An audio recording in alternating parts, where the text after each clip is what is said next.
नमस्कार मित्रों, मैं रणवीर आचार्य श्री कृष्ण प्रज्ञा कुंज अपने यूट्यूब चैनल में आप सबका हार्दिक अभिनंदन करता हूं। मित्रों, सभी मनुष्यों की इच्छा होती है कि वे सदा जवान बने रहें और जवान बन कर के इस सृष्टि का भरपूर आनंद वे उठा सकें। तो इसके लिए हमारे ऋषि महर्षियों ने बहुत अच्छा जो व्यायाम हैं और जो आसन हैं उन उनसे हम सदा जवान रह सकते हैं। इसके लिए हमारा जो जवान रहने का सेक्रेट जो भेद है वो है, जब हमारे शरीर की जो जवानी है वो सिर्फ हमारे जो स्पाइन है, मेरुदंड है, रीढ़ है, उस पर डिपेंड करती है। तो ये हमारा मेरुदंड जितना लचीला होगा उतना ही हम जवान बनेंगे, यंग बनेंगे। तो इस वीडियो में आज हम सीखते हैं स्पाइनल कॉर्ड को शक्तिशाली, सुदृढ़ बनाने के लिए, लचीला बनाने के लिए और बुढ़ापे से दूर रहने के लिए समस्त प्रकार के जो कमर दर्द हैं और डिस्क पेन हैं उनसे सबसे छुटकारा पाने के लिए आज हम मेरुदंड से संबंधित विषय पर चर्चा करते हैं। तो सबसे पहले हम देखते हैं कि मेरुदंड इसको सुदृढ़ बनाने के लिए हम सबसे पहले करते हैं जो हम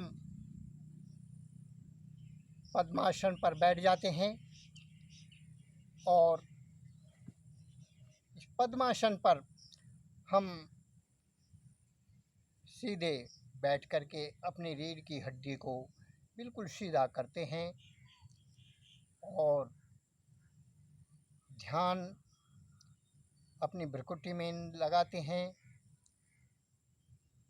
इसे हम वायु मुद्रा के साथ में करते हैं क्योंकि सभी जो चंचलता का कारण है वो वात होता है और इस बात को हम अब कंट्रोल में करते हैं तो हमारे समस्त विकार दूर हो जाते हैं। तो इसमें अब दूसरा जो आसन है इसमें हम अपने बाएं पैर को नितंब के पास में रखते हैं और दाहिने पैर को दूसरे बाएं पैर पर रखते हैं। दोनों घुटनों को आपस में मिलाते हैं और अपना जो बायां हाथ है उसे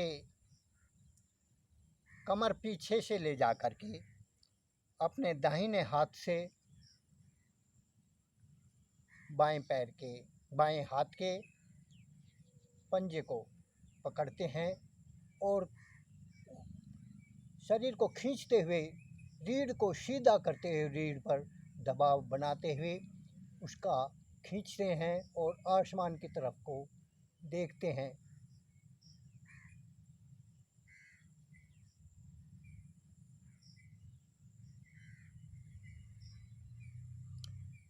दूसरी तरफ से भी इसी तरह से करते हैं।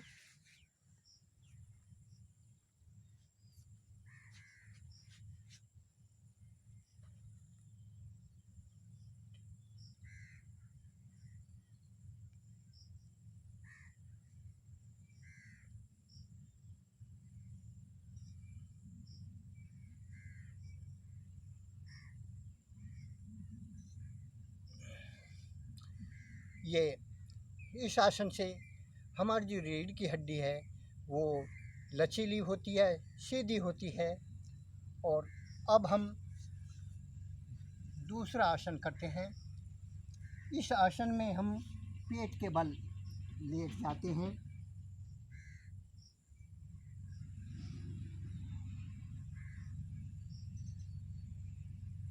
और अपने हाथों को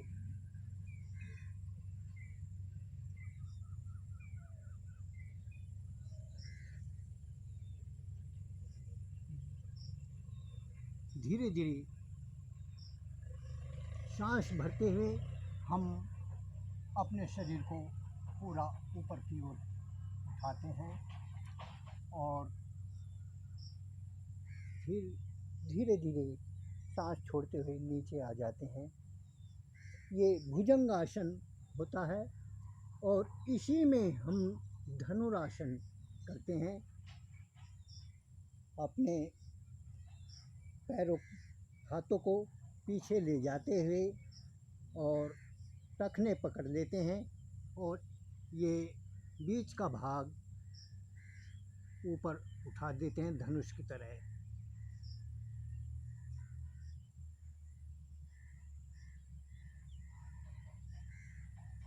फिर धीरे धीरे अपनी पूर्व अवस्था में आ जाते हैं। ये हमारा धनुरासन होता है। अब हम अपना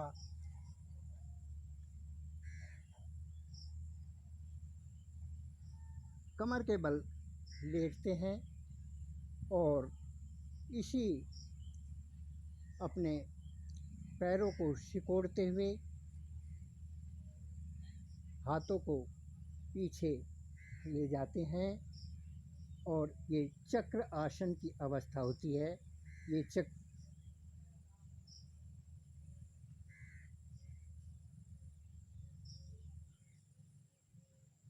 सांस स्वाभाविक अवस्था में चलना चाहिए और इस अवस्था में 1 मिनट रह करके धीरे धीरे हम अपने पूर्व अवस्था में आ जाते हैं।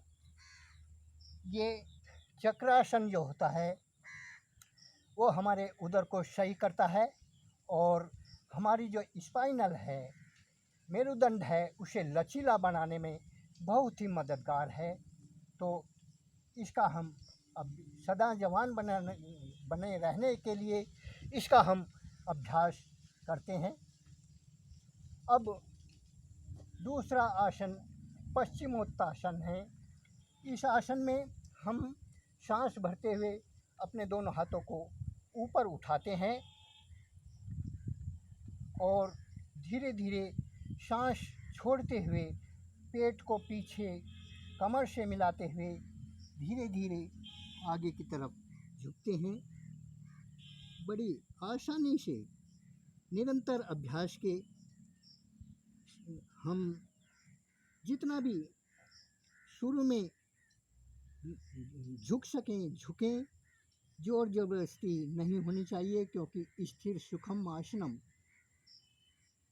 वह तरीका, वह मेथड जिसमें हम सुखपूर्वक अधिक समय तक रह सकते हैं वो होना चाहिए। और धीरे धीरे अपने सांस को बाहर निकालते हुए हम घुटनों पर सिर लगाते हैं।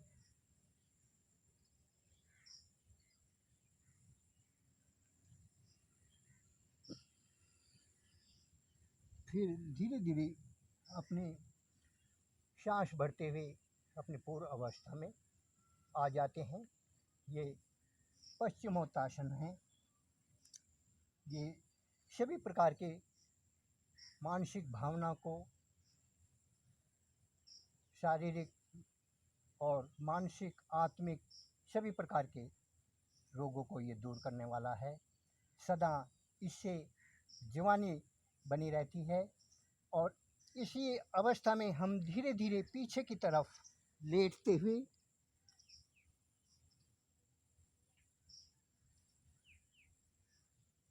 ये नौकासन में आते हैं। इसके लिए हम अपने दोनों पैरों को उठाते हुए और इस तरह नौकासन में की अवस्था में आते हैं। इससे हमारे जो रीढ़ की हड्डी है वो बहुत ही शक्तिशाली बनती है, सुदृढ़ बनती है, लचीली बनती है, तो हम सदा जवान बने रहते हैं। तो ये हमारा जो नौकासन है। अब हम कम पेट के बल लेटते हुए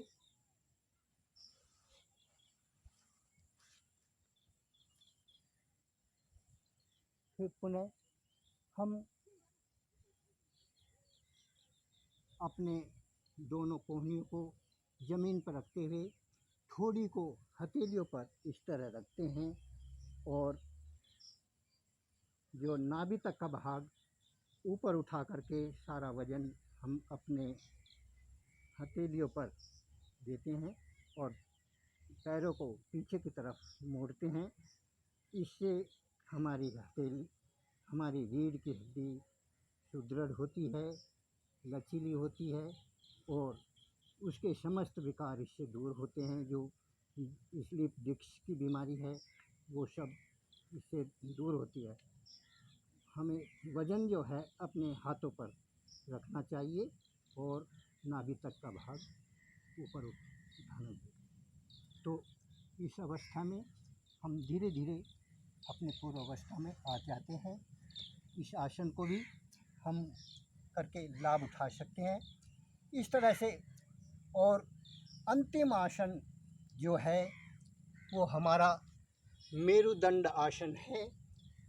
उस मेरुदंड आसन को करने के लिए हम सबसे पहले सीधे खड़े होते हैं और अपने दोनों हाथों को ऊपर उठाते हुए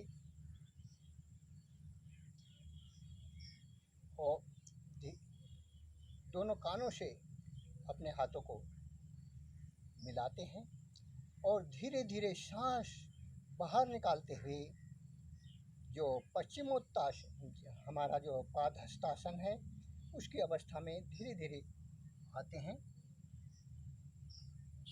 इसमें संपूर्ण सांस को हमने बाहर निकाल दिया और जो पेट को पीछे सिकुड़ते हुए उद्यान बंद लगाते हुए हम अपने घुटनों पर सिर लगाने की कोशिश करते हैं।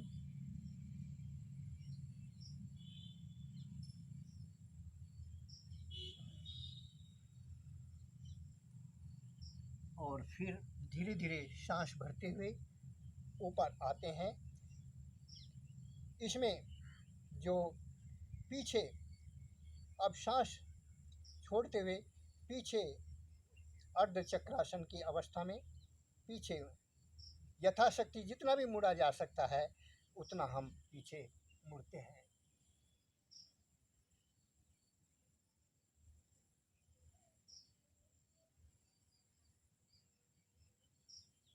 फिर अपने पूर्व अवस्था में आते हैं। अब सांस को फिर बाहर निकालते हुए बाईं तरफ झुकते हैं।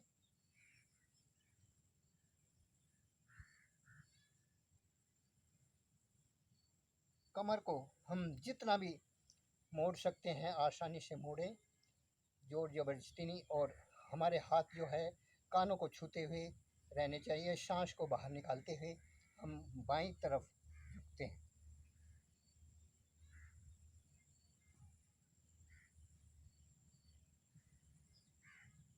फिर अपनी पूर्व अवस्था में आते हैं।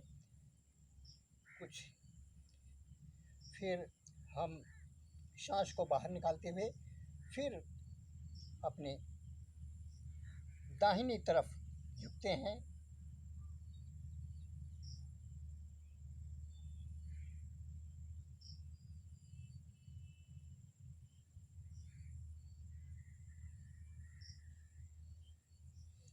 इस तरह ये मेरुदंड आसन का एक चक्र पूरा होता है।